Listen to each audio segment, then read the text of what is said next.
O'zbekiston fuqarolariga tezkor xabar. O'zbekistonda haqiqiy qish boshlanmoqda. O'zgidromet agentligi 18, 19, 20 dekabr kuni kutilayotgan ob-havo ma'lumotini e'lon qildi. Assalomu alaykum, hurmatli tomoshabinlar, tezkor yangiliklardan birinchilardan bo'lib xabardor bo'lishni istasangiz, videorolik ostiga like tugmachasini bosib qo'yishni unutmang. Like bosgan insonning qo'llari Ka'batullohning devorlarini ushlasin. Diqqat qiling. Qoraqalpog'iston Respublikasi va Xorazm viloyatida havo o'zgaruvchan bo'ladi. Yog'ingarchilik kutilmaydi. Ba'zi joylarda tuman tushishi mumkin. Shamol sharqdan 3-8 metr/sekund tezlikda esadi. Harorat kechasi 5-10 daraja sovuq, kunduzi 2 daraja sovuq bo'ladi. Buxoro va Navoiy viloyatida havo bulutli bo'ladi. 18 dekabr kuni ba'zi joylarda yog'ingarchilik, yomg'ir, qor bo'ladi. 19 va 20 dekabrda yog'ingarchilik kutilmaydi. Ba'zi joylarga tuman tushishi mumkin.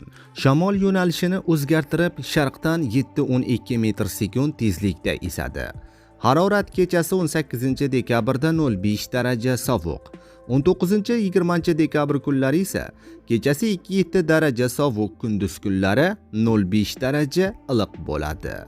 Toshkent, Sirdaryo, Jizzax va Samarqand viloyatida havo o'zgaruvchan bo'ladi. 18 dekabrda yog'ingarchilik, yomg'ir, qor bo'ladi. 19 va 21 dekabr kuni ba'zi joylarda kuchli qor yog'adi. Tuman ham tushishi mumkin. Shamol g'arbdan 7-12 metr/sekund tezlikda esadi. Harorat 18 dekabr kuni kechasi va kunduzi 0,5 daraja iliq. 19 va 21 dekabrda kechasi 0,5 daraja sovuq, kunduzi 0,5 daraja iliq bo'ladi. Qashqadaryo va Surxondaryo viloyatida havo bulutli bo'ladi. 18-19 dekabr kunlari yog'ingarchilik, yomg'ir, qor bo'ladi. 20-21 dekabr kuni ba'zi joylarga kuchli qor yog'ishi kutilmoqda. Tuman ham tushishi mumkin. Shamol g'arbdan 7-12 metr/sekund tezlikda esadi. 18 va 21 dekabrda 13-18 metr/sekundgacha kuchayishi mumkin. Harorat 18 dekabr kuni kechasi 0,5 daraja iliq, kunduzi 2-7 daraja iliq bo'ladi. 19 dekabr kuni kechasi harorat 3 daraja sovuq, kunduzi 4-9 daraja iliq bo'ladi. 20 va 21 dekabr kunlari kechasi harorat 0,5 daraja sovuq, kunduzi 0,5 daraja iliq bo'ladi. Andijon, Namangan va Farg'ona viloyatida havo o'zgaruvchan bo'ladi. 18 dekabr kuni yog'ingarchilik, yomg'ir, qor yog'adi. Ba'zi joylarda esa 19-20 dekabr kuni yomg'ir, qor bo'lishi mumkin. Tuman ham tushadi. Havo harorati 18 dekabr kuni kechasi 0,5 daraja iliq, kunduzi 2-7 daraja iliq bo'ladi. 19 dekabr kuni kechasi 2 daraja sovuq, kunduzi 2-7 daraja iliq bo'ladi.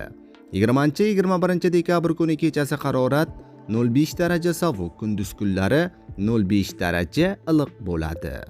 Respublikaning tog'oldi va tog'li hududlarida havo bulutli bo'ladi. Vaqti bilan qor yog'adi. 18 dekabr kuni ayrim joylarga kuchli qor yog'adi. Ba'zi joylarga tuman ham tushishi mumkin. Shamol g'arbdan 7-12 metr/sekund tezlikda esadi. Havo harorati 18 dekabr kuni kechasi va kunduzi 0,5 daraja sovuq.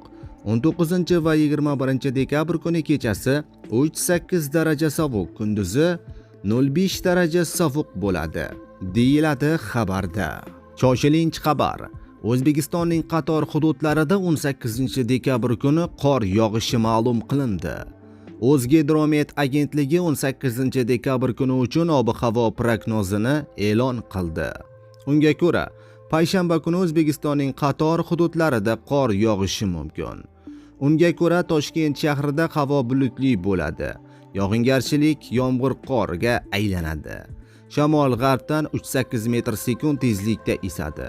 Harorat kechasi va kunduzi 0,2 daraja iliq bo'ladi. Qoraqalpog'iston Respublikasi va Xorazm viloyatida havo o'zgaruvchan bo'ladi. Yog'ingarchilik kutilmaydi, ba'zi joylarga tuman tushishi mumkin.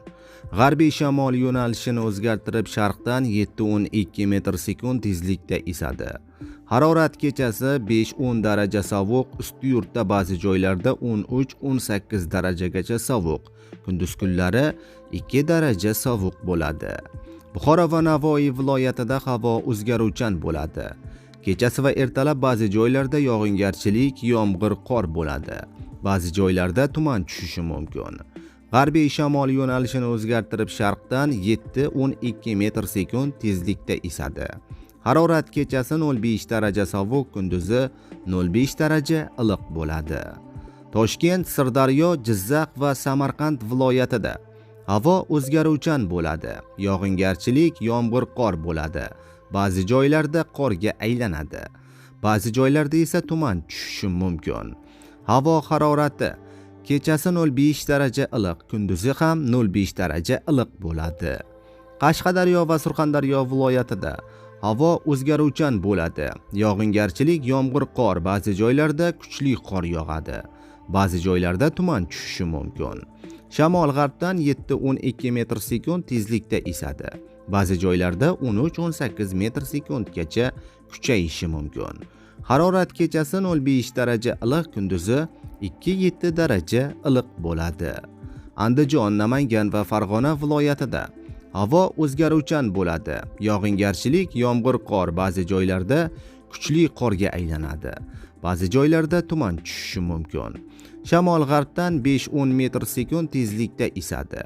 Harorat kechasi 0,5 daraja sovuq, kunduzi 2-7 daraja iliq bo'ladi. Respublikaning tog'oldi va tog'li hududlarida havo o'zgaruvchan bo'ladi. Vaqti bilan qorga aylanadi.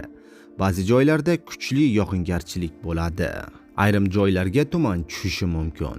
Shamol g'arbdan 7-12 metr sekund tezlikda esadi. Harorat kechasi va kunduzi 0,5 daraja sovuq bo'ladi. Kutilayotgan yog'ingarchilik hamda havo haroratining o'zgarishi sababli 17 dekabrdan 22 dekabr kunlarigacha respublikaning tog'oldi va tog'li hududlarida xavfli qor ko'chishi bor. O'zbekistonning 6 ta viloyatida qor ko'chish xavfi mumkin. O'zgidromet 6 ta viloyatning tog'li hududlarida qor ko'chish xavfi borligidan ogohlantirdi.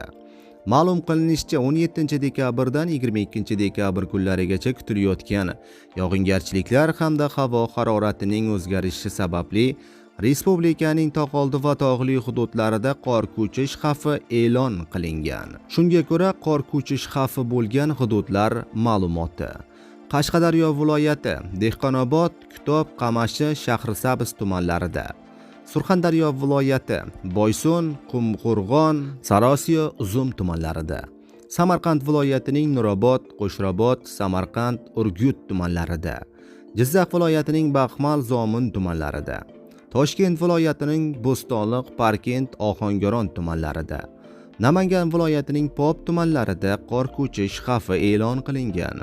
Tog'li hududlarda istiqomat qiluvchi fuqarolardan, dam oluvchi hamda tog'li hududlarda harakatlanuvchi haydovchilardan ehtiyotkorlik choralarini ko'rishlarini so'raymiz, deyiladi O'zgidrometning xabarida.